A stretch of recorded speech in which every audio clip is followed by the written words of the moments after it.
life is not on the line if I win or lose a medal. I like doing it, and I do it for fun, and I work really hard at it, and I want to do well.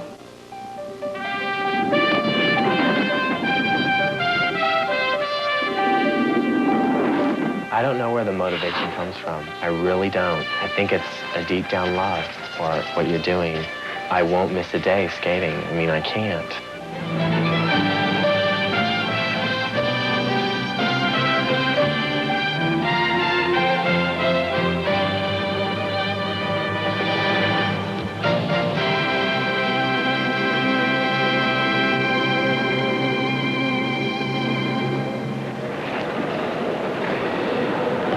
I'm Rosalind Sumners.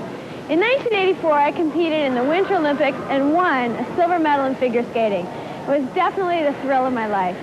The three people in our show tonight are just weeks away from what I'm sure will be the biggest thrill of their lives. Each of them personifies what it takes to be an Olympic athlete.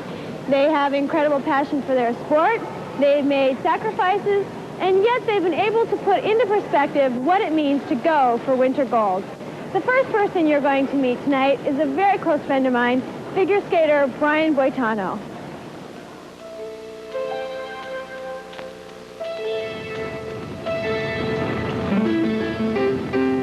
It's 6 a.m., the beginning of Brian's day.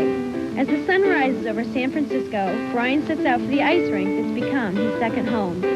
For an easygoing guy, Brian heads for the ice with the urgency of an expectant father. But it isn't just training for the Olympics that motivates him to make the most of every minute on skates. Brian's been like this since he was 8 years old.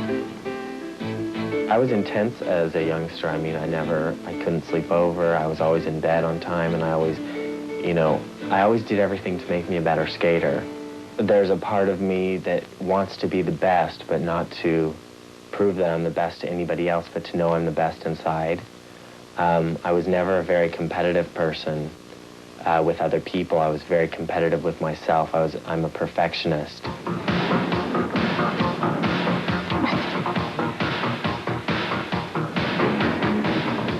In the 16 years he's been carving up the ice, Brian's grown from a boy to a man, and his goals have grown with him. As a kid, his dream was to be world champion.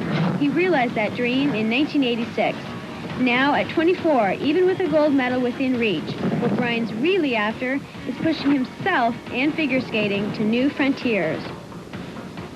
I don't believe that you can accomplish what you have potential of if you don't take what they call risks. What you're about to see is a move so risky it cost Brian the world title this year. It's 4 full spins in the air. No one had ever done the quad before in competition. Brian tried and missed. I know that winning is not the best, and I know that losing is not the best. So what do you choose from there? You choose to be a better skater and to be the same person that you were, the risk taker, and the person who goes out for himself instead of for that medal, because I learned that getting either of the medals, it just doesn't make the difference. Okay, watch this transition. Oh, that's a good one. I want you to see that again. Yeah. Yeah, that's a pretty good reach. Look how tight. See, look at this legs over wider. They're a little, but I think that's going to help you pull it out. There's probably no one who knows Brian better than his coach, Linda Lever. Linda catches any weakness in Brian's program and makes the necessary corrections, however slight. You're coming like this, the last turn, you want it up and you do this. She's on the ice with Brian 5 hours a day. And not only that, it was Linda who gave Brian his first skating lesson 16 years ago. They've been working together ever since. Linda knew from the beginning people would like to be in the Olympics, but very few people are willing to go through the physical and the mental pain that's necessary to become a champion. Brian has a very high tolerance to pain. He has a wonderful resilience, which I think comes in with what I feel about learning lessons. He's able to take the lesson of a failure, so to speak, and turn it into a success. I don't want to be one of those people who feels that my life is over because I don't win the Olympics. I think there's a lot of pressure put on winning the Olympics, but I want to just know that it's not over, and that's what I've been working on, because it's hard to fight. By the side of the rink in every major competition of his life, Linda has been there to help Brian deal with the pressure. For Brian, that's meant any outcome is easier to handle. What do you say about a person you've grown up your whole life with? I mean, there's nothing that they don't know that you feel. I mean, it's like we can communicate without speaking, and that's part of the security that I have in competition is the whole night when I get there, I hardly even talk to Linda. I maybe say a couple words.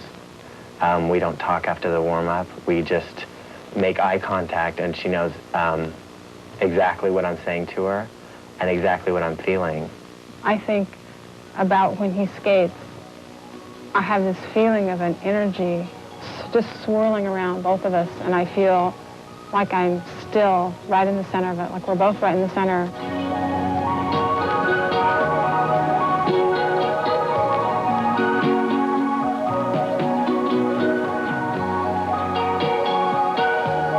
I think with skating, the thing that I love the most is the freedom.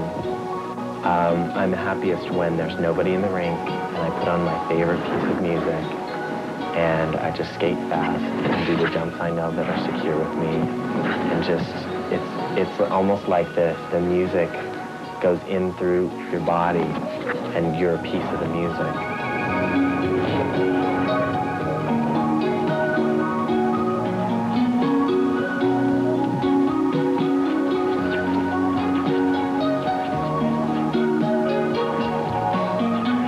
On top of two blades of sharply polished steel, Brian Boitano's feet sketch curlicues with the accuracy of a surgeon. He moves through gravity like a ballet dancer in flight. In Calgary, he will strive for a new level of personal achievement. But for Brian, skating itself is the greatest prize of all. What I really love to do is I love to skate, and I should be happy with that. And I shouldn't have to win any medals. I should just be happy being able to do what I love to do.